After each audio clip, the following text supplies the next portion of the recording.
Yo mga boss, so for today's video, papalitan natin yung blade ng Yando Shiver. So first time kung nagpalit ng blade, so curious ako kung paano siya palitan. Nakabili na ako ng reserve blade, so hindi na gold yung kanyang parang screen, yung flexible.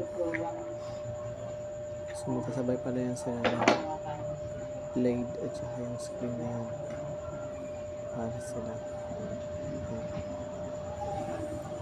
So labog ko lang sa Shopee.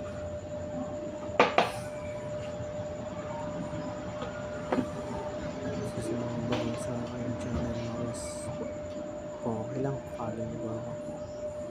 Discover natin yung bagay na lupit sa ating facial or sa ating face shade.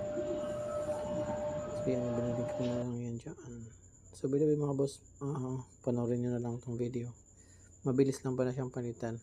So kung may nagbabalak sa inyo na bumili ng ganito na katulad kong baguhan din na hindi pa talaga nakaranas, so at least itong video na to ay mapagpapatayan nyo na madali lang pala siyang palitan. Yan siya, hinahatak lang pala yan eh. Ingat lang kasi may spring siya. Yung spring niya yung parang tumutulak doon sa blade para lagi siyang nakadikit doon sa yung screen. So ingat lang kasi baka malaglag yung spring. Hindi ko alam kung nalaglag yun, pero may spring ako nakita eh. So yun na mga boss, tapusin nyo ng video. Salamat and subscribe tayo sa channel sa mga video.